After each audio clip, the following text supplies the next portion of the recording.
अस्सलाम वालेकुम viewers, my name is Nimran Anwar, I am CA finalist और मैं हूँ आपकी टैक्स कोच। आज हम एक नया टॉपिक लेके आए हैं जो बहुत ही इंपॉर्टेंट है, इजी टू अंडरस्टैंड है, बेसिक है, बट साथ ही साथ बहुत ज़्यादा इंपॉर्टेंट भी है। अभी जो फाइनेंस बिल आया 2024 में, उसमें 3 कॉन्सेप्ट्स हैं, एक फाइलर का, एक नॉन फाइलर का और एक डिलेड फाइलर का। इसको अंडरस्टैंड करना बहुत ज़रूरी इसलिए है क्योंकि इन तीनों पे डिफरेंट टैक्स रेट्स अप्लाई हो रहे हैं, इन तीनों टाइप के पर्सनस पे डिफरेंट टैक्स रेट्स अप्लाई हो रहे हैं। तो अगर हमें ये समझ होगी कि फाइलर कौन बंदा कंसीडर किया जाता है, नॉन फाइलर कौन सा पर्सन कंसीडर किया जाता है और डिलेड फाइलर कौन सा पर्सन कंसीडर किया जाता है, तभी हमें पता चलेगा कि इनमें डिफरेंस क्या है और तभी हमें इनकी इंपॉर्टेंस का भी पता चलेगा। सबसे पहले हम लोग डिस्कस कर लेते हैं नॉन फाइलर।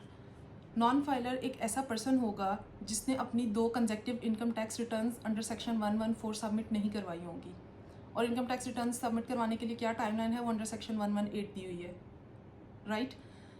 ये बात हो गई इनकम टैक्स रिटर्न्स की। अगर आप एलिजिबल हैं और आपके ऊपर ऑब्लिगेशन है कि आपने सेल्स टैक्स रिटर्न भी सबमिट करनी है, तो अगर आपने 2 consecutive sales tax return submit नहीं की, तब भी आप नॉन फाइलर की कैटेगरी में आ जाएंगे, आप नॉन एक्टिव हो जाएंगे, नॉन फाइलर हो जाएंगे, सेम चीज़ है।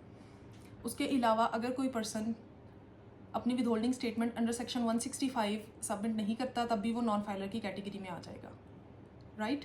अभी हम लोगों ने डिस्कस कर लिया कि नॉन फाइलर की कैटेगरी में कौन कौन आता है। जिसने अपनी इनकम टैक्स रिटर्न सबमिट नहीं कराई फॉर 2 कंसेक्टिव पीरियड्स, जिसने अपनी सेल्स टैक्स रिटर्न सबमिट नहीं करवाई फॉर कंसेक्टिव 2 पीरियड्स, और तीसरी जिसने अपनी with holding tax statement submit नहीं करवाई फॉर कंसेक्टिव 2 पीरियड्स।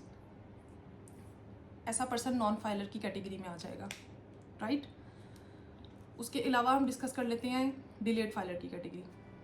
अभी मैंने जैसा आपको बताया कि 114 में आपने अपनी इनकम टैक्स रिटर्न सबमिट करवानी होती है, बट 118 में जो टाइमलाइन दी होती है उसके अकॉर्डिंग करवानी होती है। अगर आपने उसके अकॉर्डिंग अपनी रिटर्न सबमिट नहीं करवाई, आप थोड़ा सा डिले हो गए हैं किसी भी रीज़न से, आपने बेशक उसकी पेनल्टी से डिफ़ॉल्ट सरचार्ज पे कर दिया है, लेकिन आपने अपनी रिटर्न लेट सबमिट करवाई है, तो आप डिलेड फाइलर वाली कैटेगरी में चले जाएंगे। फिर आप पे डिफरेंट टैक्स स्लैब्स अप्लाई होंगे, डिफरेंट टैक्स रेट्स आपके ऊपर चार्ज होंगे, जो कि फाइलर से थोड़े से ज़्यादा होंगे ऑब्वियसली, लेकिन नॉन फाइलर से कम होंगे। तो 3 कैटेगरीज हमारे पास आ गई हैं, फाइलर, डिलेड फाइलर और नॉन फाइलर। और जो इन दोनों कैटेगरीज में फॉल नहीं कर रहा वो फाइलर है।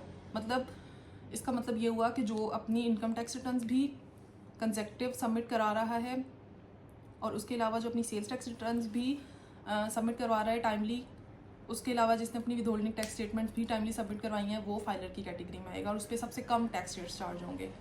तो इस फाइनेंस बिल में एक इंपॉर्टेंट चीज़ ये थी, मैंने सोचा आप लोगों के साथ डिस्कस कर लूँ, बिकॉज काफ़ी लोगों के लिए अभी ये नई चीज़ होगी कि डिलेड फाइलर में कौन से पर्सन ऐसे हैं जो डिलेड फाइलर की कैटेगरी में आएंगे और उन पर डिफरेंट रेट्स क्यों लग रहे हैं। हालांकि वो लोग तो अपनी रिटर्न सबमिट करवा रहे हैं लेकिन टाइमली नहीं करवा रहे, इसकी वजह से उनके ऊपर डिफरेंट रेट्स अप्लाई हो रही हैं क्योंकि वो डिलेड फाइलर हैं। Okay, thank you so much. आज का यही टॉपिक था हमारा। आई होप आपने इससे कुछ गेन किया होगा। अगर आपके कुछ भी क्वेश्चंस हैं तो ज़रूर मुझसे कमेंट्स में पूछें। अगर आपकी कोई क्यूरी है तो मुझे ज़रूर बताइए, और अगर आप चाहते हैं कि मैं किसी स्पेसिफिक टॉपिक पे वीडियो बनाऊं तो प्लीज़ मेरे साथ शेयर करें।